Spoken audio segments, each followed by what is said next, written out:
This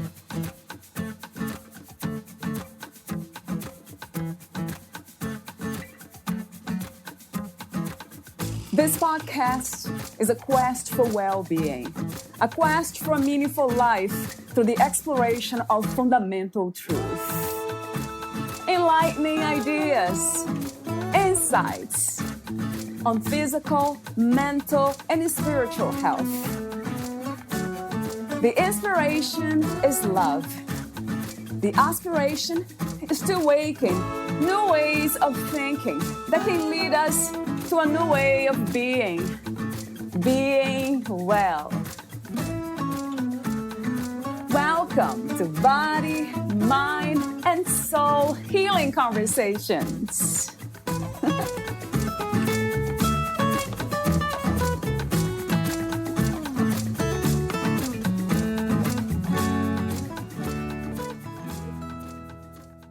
Having solid mental health doesn't mean you never go through bad times or experience emotional problems.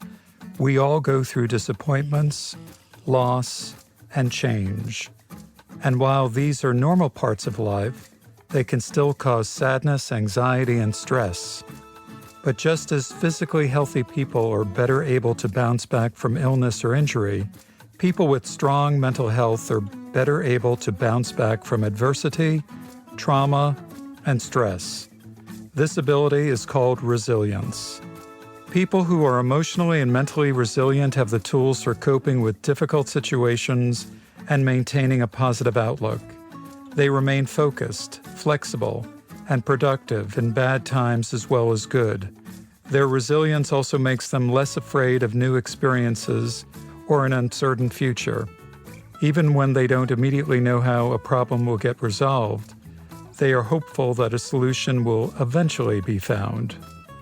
Valeria Teles interviews Rich Jones, a therapist, clinician, healthcare entrepreneur, executive director, Heritage Cares, and speaker. Rich has more than 20 years of experience in the behavioral health space, including mental health, substance use disorders, SUD, co-occurring disorders, and intellectual disabilities.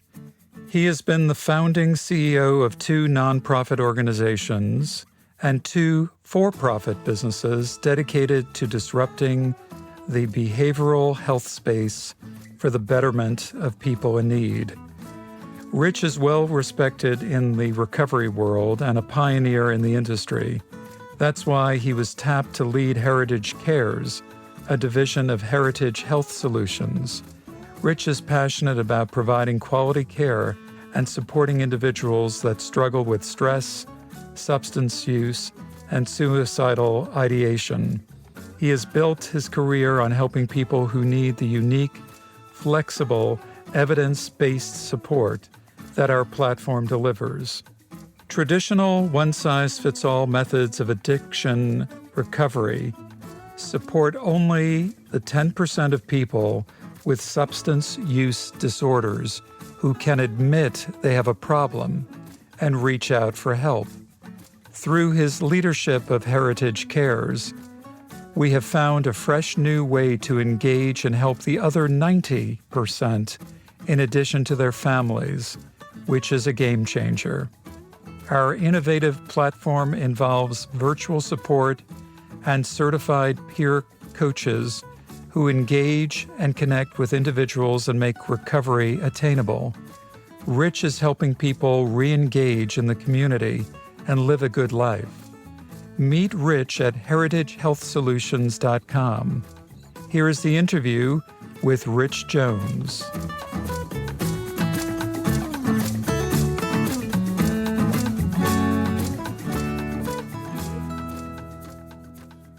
In your own words, who is Rich Jones? Wow, that's a deep question. So, well, I'm a husband, I'm a father, I'm a brother, I'm a son, I'm a person, first and foremost. I'm a work in progress, first and foremost. And then a big part of my life is what I do professionally. And what I do professionally is kind of what I do in all aspects of my life. I work in the recovery world. I'm a master's level therapist. I'm in recovery myself from an opioid use disorder and an alcohol use disorder. And I really can't remember a period of time when either dealing with my own shortcomings or helping other people overcome their shortcomings where that hasn't been the central focus of my life. That sounds like some call the purpose, when we have found our purpose. Would you say that's the purpose of your life? Yeah, I would say that. I would absolutely say that. And I would say it's interesting because we know for sure that purpose is connected with the good life, it's connected with life satisfaction. But what's interesting in my situation is it wasn't as if I chose this. I would have never told you in a million years that this is what I would be doing. You know, it wasn't like I sat down and mapped this out in any kind of way. So it's so wild.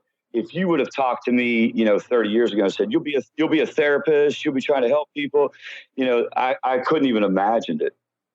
Wow, that kind of brings me into a very interesting topic that we won't discuss today. But I do believe that we don't have a choice, that there's no free will. It's just life doing what it does, kind of naturally dancing that dance.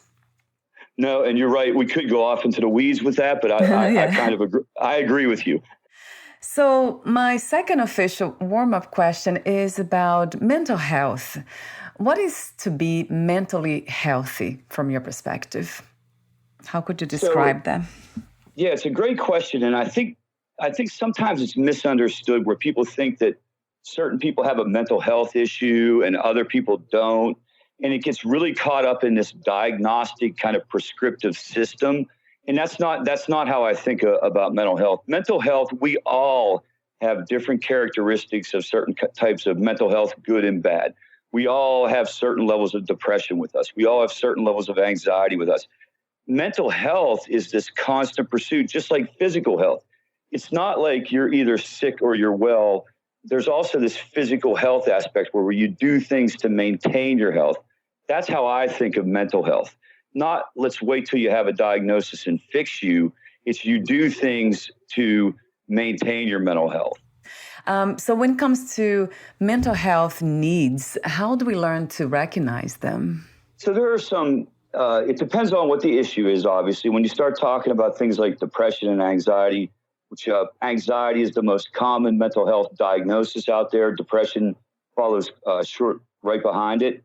Certain behaviors, isolation, fatigue, sense of hopelessness, sleep problems. When you start to have problems with sleep, appetite changes, maybe where you start to eat a lot more, eat a lot less. And again, I don't want to get preoccupied with the idea of you're either depressed or you're not, but that's whenever it gets problematic and more dangerous. That's when it gets more clinical in nature. Kind of goes back to the idea of practicing self-awareness, isn't it? Self-inquiry and common sense too. I love the idea that we can kind of explore more that area of common sense. If we want to be healthy, then we do things, we engage in habits that will lead to that. But some of us don't. Well, and you also get into this situation where it's some folks will fall into this trap where they think I have to see a psychiatrist or I have to see a therapist in order to be working on my mental health. And that absolutely could be part of the process. And I'm not encouraging folks not to do that. But there's so much more that you can do than see a therapist or see a psychiatrist. I'll give you an example. One of the biggest signs, one of the biggest things in terms of maintaining your day-to-day mood is called the free three. And it's go outside, listen to music, and laugh. That the research is clear that improves spirits and decreases feelings of depression. So and again, I want to go on the record and say I'm not telling people not to see a therapist. That's not what I mean. But it's not all or nothing. You can do these other things as well. When do we know the time to see a therapist? Are there also signs for that? Yeah, I think certainly if it starts to interfere with your life, I would say seeing a therapist as soon as possible is always kind of the default. I don't think there's anything, the stigma, kind of drives people away from seeking therapy and things like that. But when in doubt, seek a therapist. Certainly seek a therapist if it starts to interfere with your life. So for example, you're having trouble sleeping and you can't show up for work. And you can see how that starts to really impair a person's life. At that point in time, you need to see a psychiatrist or a therapist for sure. What do you think or feel is the purpose of the human experience as a whole? Wow. So humans are social creatures. And so that's why we're still here. That's why we're on the planet, because we learn to cooperate with one another. I personally think that, I don't know what kind of label you want to put on it. Like, it's a transcendent thing. It's a purpose. It's a meaning thing. It's something greater than me. And I don't necessarily have to talk any certain type of faith system or anything like that. But there's got to be more to it than just my experience. There's got to be something about what can you give to other people? What do you need to get from other people as well? It can't just be like how much money you got or how many wins you have versus how many losses. It just doesn't resonate. It doesn't pass the common sense test. And with that in mind, do you have any spiritual beliefs or spiritual practices, Rich? Yeah, I'm a Catholic, and I believe I go to Mass. I believe in that's how I was raised. That's just what I believe. I probably don't get the highest score in that area, if you will. Yeah. I'm also a person. I'm also a person who got recovery. I got sober through the 12-step programs. So I did a lot of praying, and I kind of found my way back into my faith through that process. And that was interesting because through the 12-step meetings that I attended, and I attend a lot of meetings. Like, there's one thing about me, I'm always in like a group therapy process or always in a group meeting. But the group itself was almost like a spiritual experience. I remember, you would go and it was like the collective experience of the group, was beyond me, and a pretty cool thing to live out. But that definitely kind of has driven me back into my faith. What is healing to you, and what are some of the misconceptions we have about healing? Well, I think some of the misconceptions are that, you take and I guess in my space, in the mental health world especially, you take a broken person and you fix them, right? And that's healing, So you have a person who's broken by somebody's definition, right? Like we decide who's broken and who's not broken. And then we decide these procedures to fix a person. That's in the mental health world where I think there's a lot of disconnect there. You can't approach it that way. Healing is a process, and it's a journey. And I mean, I learned that the hard way, if you will, through my own experience. I became dependent and addicted to prescription drugs and to alcohol. And I had to go through this recovery process, and it's been a process. Like, it's not like I go to rehab and I'm good to go. It's been this ever evolving process. And to me, that's because you're always healing. You're on a journey rather than a destination.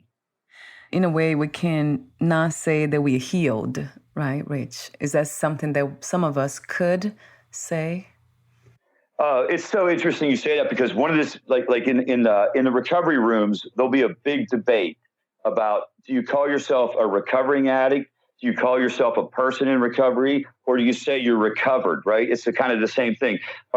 I think that you can be healed in the sense that you're brought back up to like baseline functioning, right? Where you have a chance I would encourage people to be cautious around this idea of, I'm healed from a mental health issue. I'm healed from a substance use disorder, and therefore I'm good to go. I would encourage people to think longer term than that. It's not like getting rid of strep throat or your appendix. You have your appendix bursts, so you get surgery.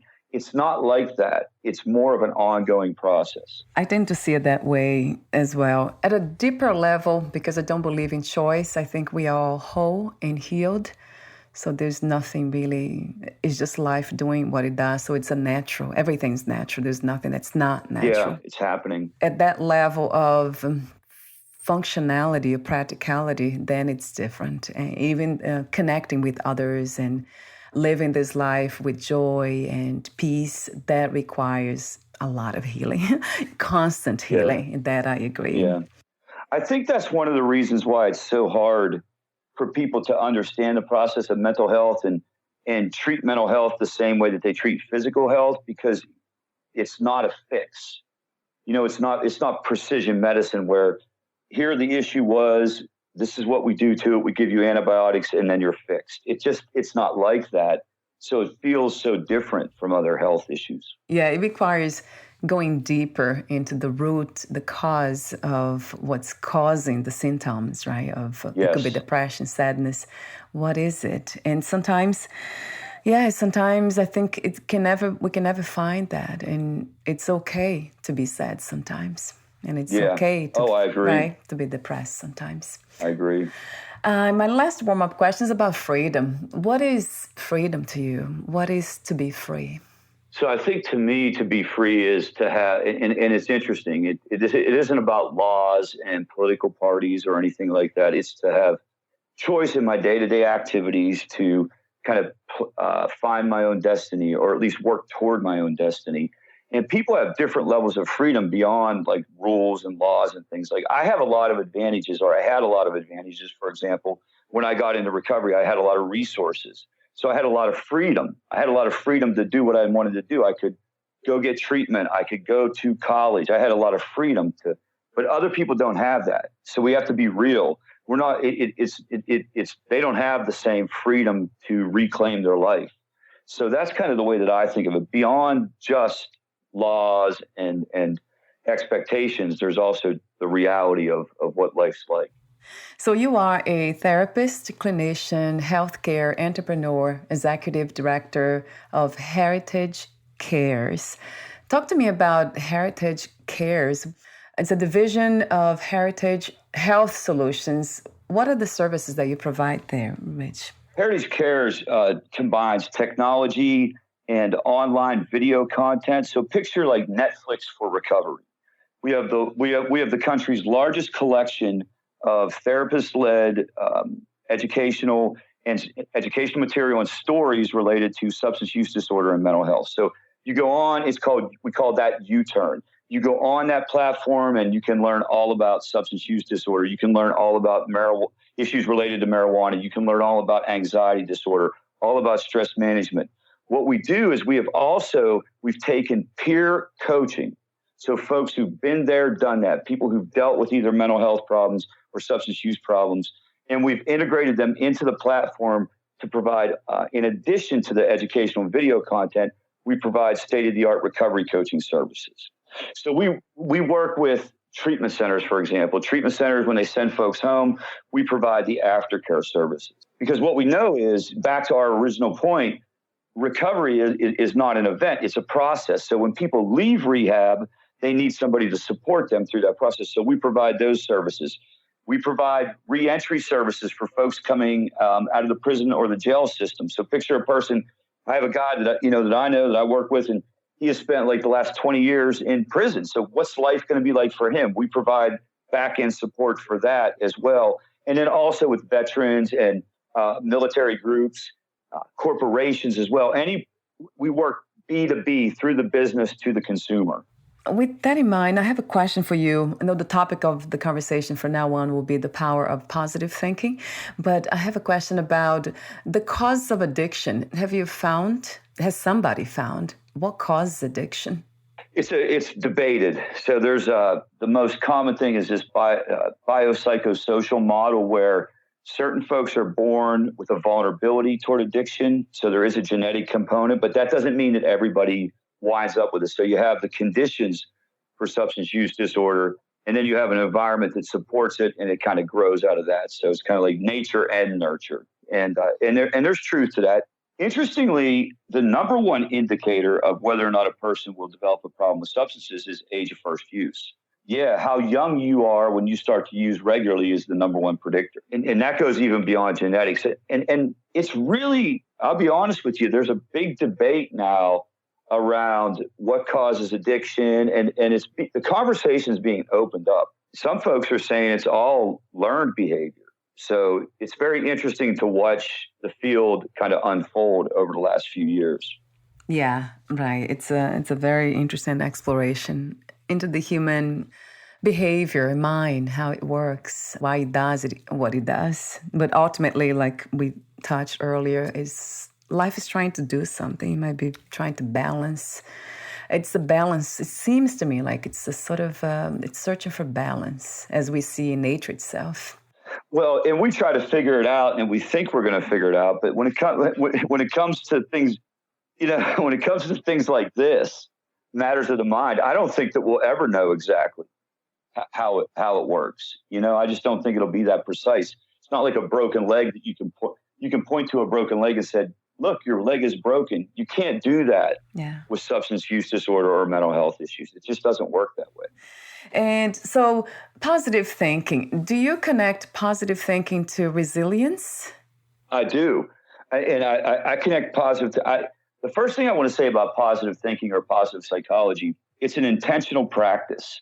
You can do things on a day-to-day basis that will improve your mood, that will increase your optimism, improve your spirits. And so it's not just the power of positive thinking, it's also the power of other positive intentions in your day. Like we talked earlier, for example, going outside, listening to music, laughing.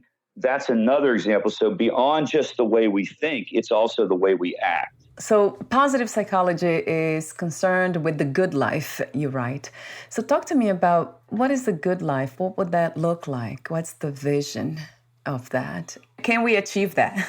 Can we be there? Yeah, and so the good news is we absolutely can achieve it. We can absolutely achieve it within, the limits of what our experiences are. We can absolutely achieve a better life for sure in terms of the way we feel in any given moment. Positive psychology got started in the mid-90s.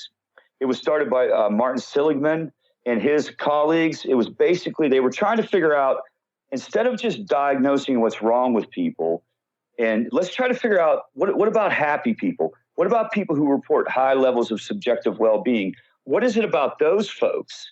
And how can we get closer to them? Because we don't want to just, take you from a 1 to a 3 on the scale of 1 to 10. We want to take you from a 4 to an 8 and live the good life. And what they did then is they went around the globe and they created validated scientific instruments that studied happiness and measured happiness. And then they said, okay, what do you do on a daily basis? And they just observed people who reported being happy, and they started to develop interventions that tapped into those common factors. Does that make sense? It's the coolest thing ever, man. Because it's like, why are all these people in Tokyo, Japan happy? Well, it's the same reasons as the folks in Greenville, South Carolina. There are common factors. So why don't we just tap into those common factors? And that's the discipline of positive psychology. Talk to me for a moment about self-care and self-love. I write and I talk a lot here about self-love. Do you see a difference between self-care and self-love, or they are somehow connected, one and the same? Well, I think they're connected in the sense that I think it's going to be hard for somebody to practice self-care if they don't have self-love. If you don't care about yourself at all, you're probably not going to put in the day-to-day action. For me, self-care is all about what you do. And it's hard to think about self-care. You have to actually do it. And I can tell in my life when I'm doing this and doing it the right way, and I'm talking to my therapist, and I'm going to my meetings, and I'm eating right, and I'm exercising, and I'm doing what I should be doing, I can tell when I'm there versus when I'm not. And when I'm not there, Valeria, it's not because I don't love myself. You know what I mean? It's just because I fell out of the habits. I fell off the pathway, and now I got to get back on it. Yeah, it's very important to know how to go back, right, Richard? Have that confidence that we can go back. I think that's the only thing that I've done right, to be perfectly honest with you. The only thing I've done right in my recovery is I don't quit. I will keep going back to the meetings. I will keep going back to the therapist. I will keep going back to my coach. That's because I've had really bad days and really bad periods of time. I've experienced bad things happen in my family, but the only thing I didn't do is just throw in the towel. And that's what people need to tie into, this idea of just, it's this simple. If you keep trying, you will get better. But if you give up, it doesn't. Nothing changes. So you do have some, you call the elements of self-care, of a self-care plan, and you outline many suggestions and ideas, group meetings, prayer and meditation.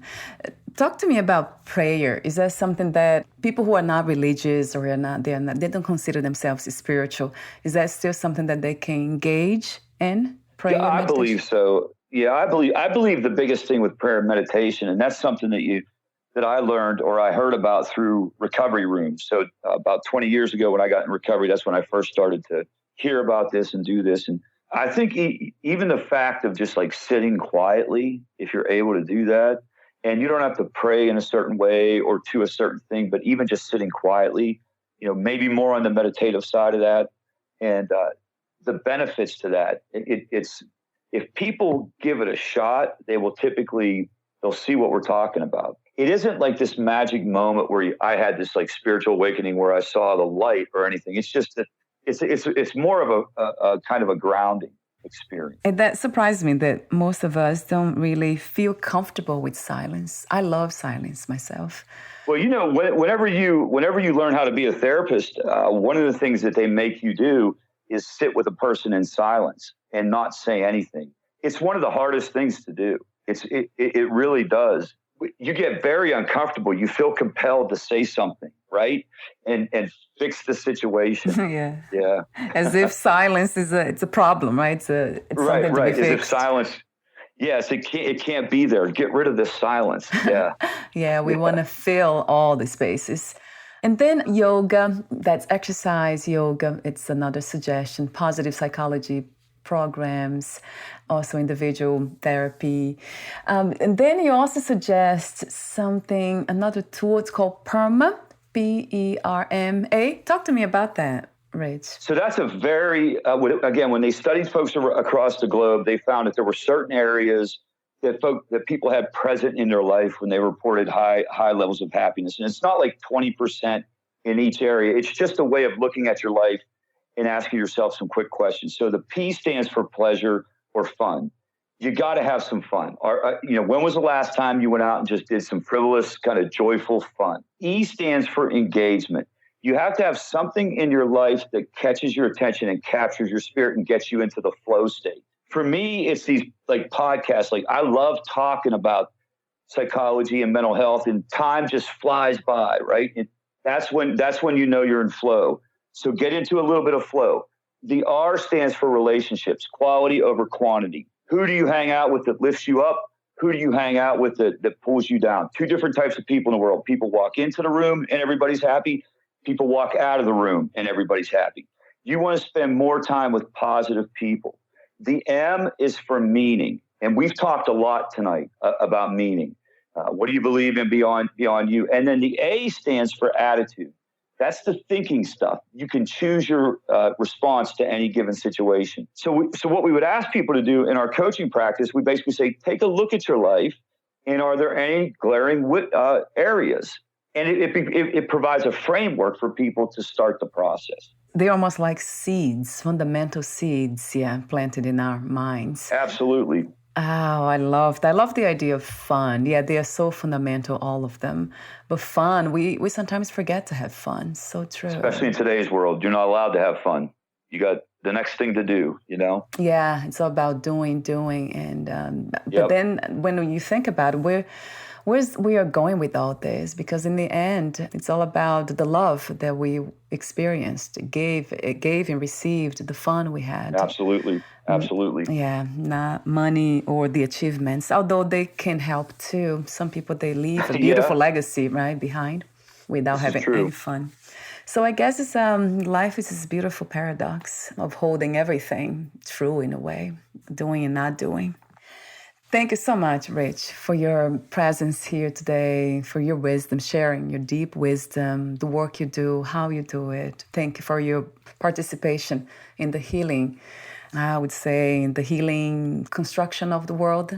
It seems like we are heading to this place of light. It really feels like light in the sense of more playfulness in this reality. Yeah. So thank you for your contribution to that. Thank you for having me. My pleasure. And before I ask you my final questions, I do have a few more here for you. Would you like to add anything else that we didn't talk about? No, I mean, just to, I don't know where to find me. I'm at www.uturn.net.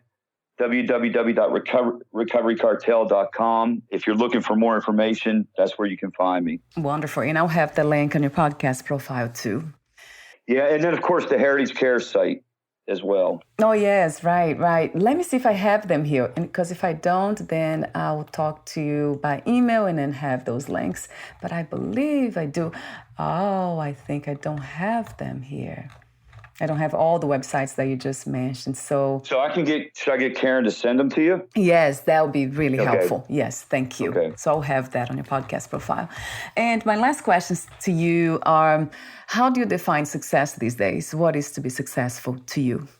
It's different. It's evolved over time. For me, it's not necessarily about, any accumulating of wealth or any accumulating of awards. Like you said, that's nice and people do like that. But for me, it's like, did I give everything that I was supposed to give to the world? To the best of my ability, did I lean into that and stay true to that? And if I do that, I believe I'm successful. Yeah, sounds great to me, resonates. And another question I have is the final questions. What was the hardest lesson to learn about yourself in life as of today? The hardest lesson I had to learn was that I cannot keep bad things from happening to my family. And when I don't have that type of control, and when I realized that and went through that, that's a tough yet necessary realization. I like the way you said that too. It is a challenging but necessary realization. Beautifully said.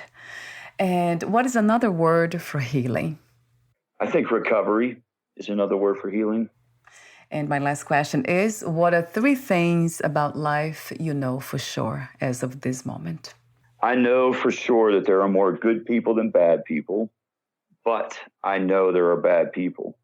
And I know, and the last thing I know is I have a part to play in the health of this world. I can't just be an innocent bystander. I have a part to play in a healthy society. And you are doing that. Thank you again. Thank you so much again for your presence, your wisdom, everything that you represent. Thank you for being you. Thank you for having me. Take good care, Rich. We'll talk soon. Bye for now. All righty. Bye-bye. Bye.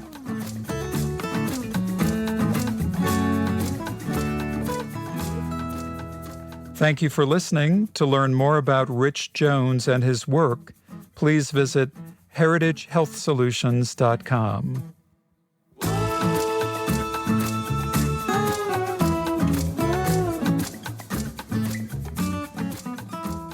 To learn more about this podcast, please visit fitforjoy.org/podcast. Thank you again for listening, and bye for now.